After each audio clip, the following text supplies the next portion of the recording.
grandparents' homestead consisted of clusters of mud-thatched huts. As I said, we had no electricity, we had no running water. It was so quiet in this little homestead. In the evening, we would all sit in my grandmother's mud hut, the fire aglow, and grandmother will be cooking.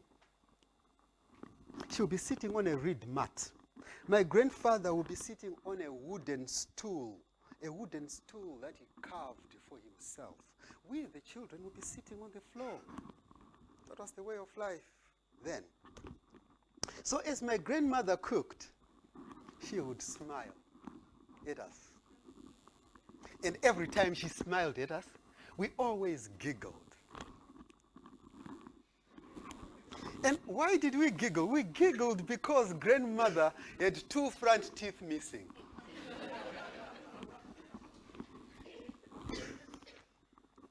It was so quiet in that mud hut, so quiet such that if you listened carefully, you could hear the croaking of bullfrogs in the river, in the Gweru River that's half a mile away. Suddenly, as my grandmother is cooking, a cat comes in, goes straight to my grandmother, sits on a lap, and it starts purring.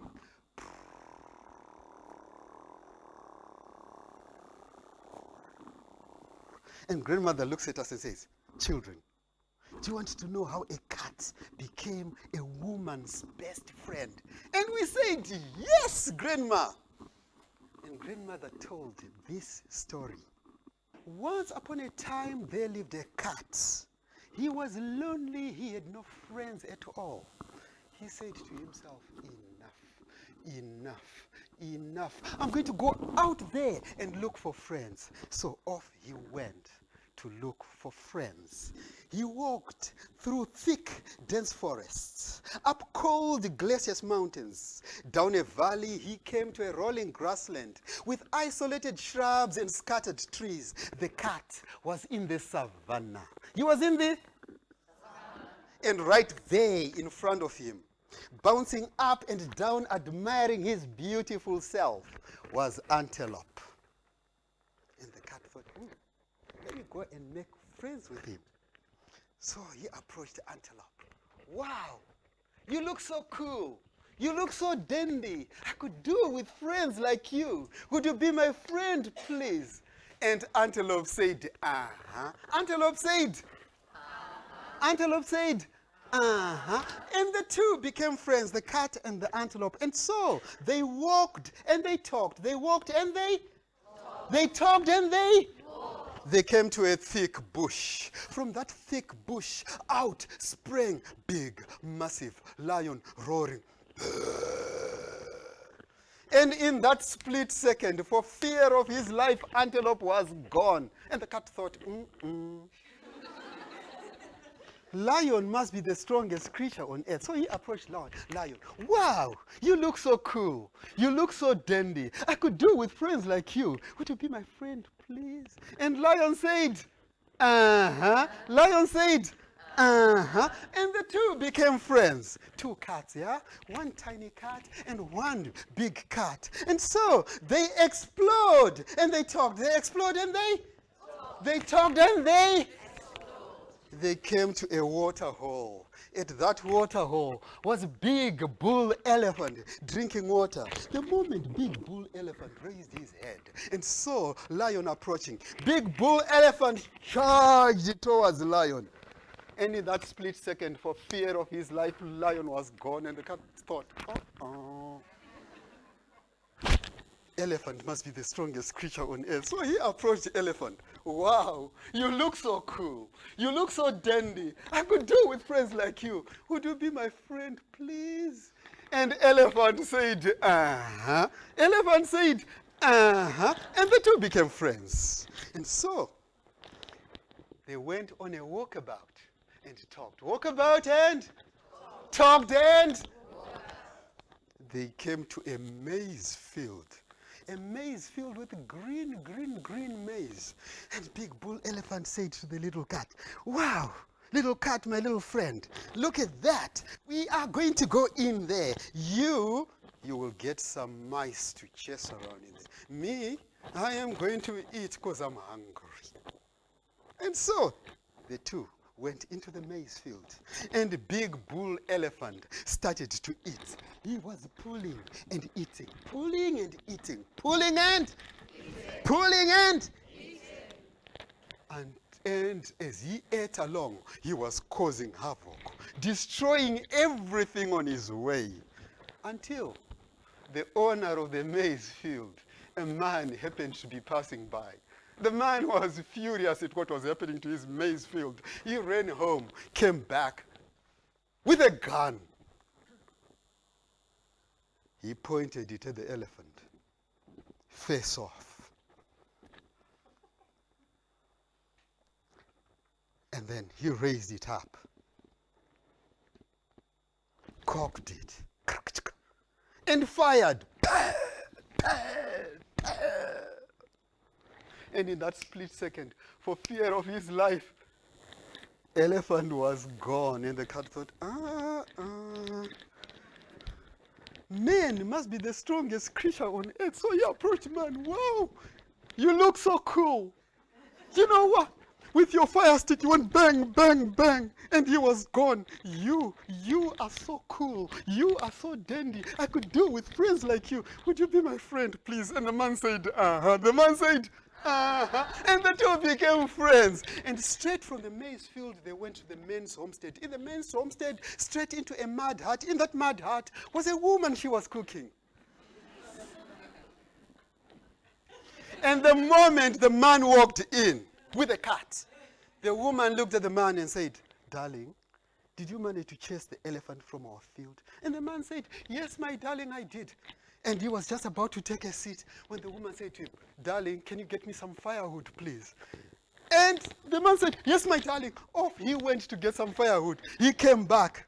And again, as it was just about to sit, the woman kept sending him back and forth, doing all these chores. Meanwhile, the cat was watching all this.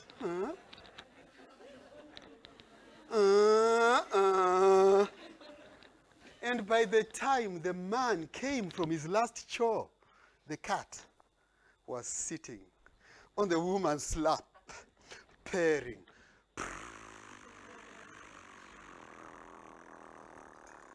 The cat had discovered that the woman was the most powerful creature on earth. And that is how the cat became a woman's best friend. Thank you.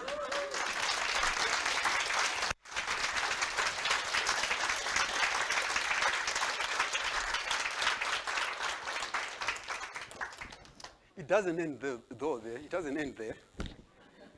My grandmother then looks at my grandfather and says to him, Baba Kefas, go and get us some firewood, please.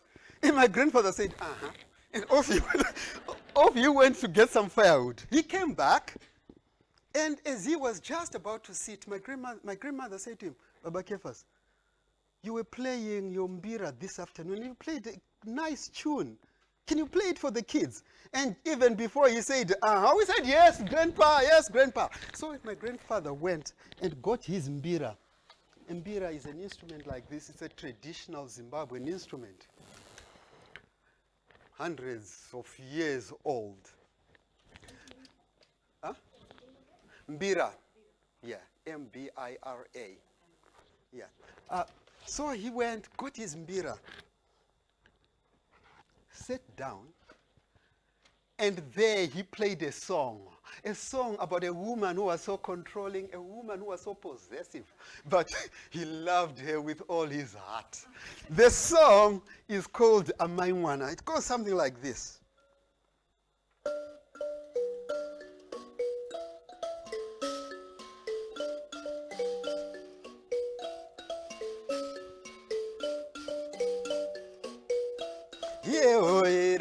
Maimwana, Yahoo, Maimwana, Yehoere, Maimwana, Yahoo, mai mwana nyararai zenywa mai vevana nyararai zenywa mai vevana vakarwara amai vevana vakarwara vachikuya yahu hahu mai mwana yahu hahu mai mwana yahu hahu mai mwana yahu hahu mai mwana nyararai zenywa mai vevana vakarwara amai vevana vakarwara vachikuya vakarwara neshanje yahu hahu mai mwana yahu hahu mai mwana yahu hahu mai mwana.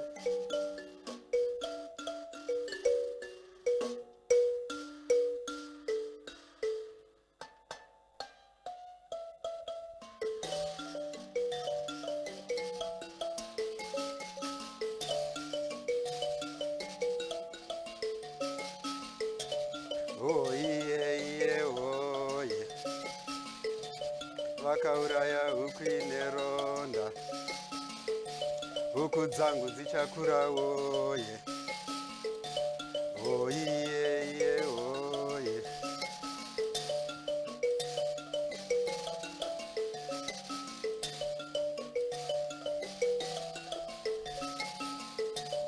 oye, oye.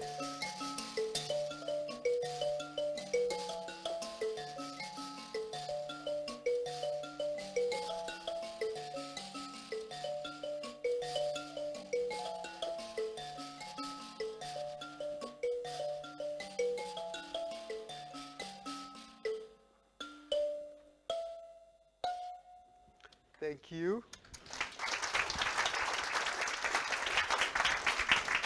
Thank you.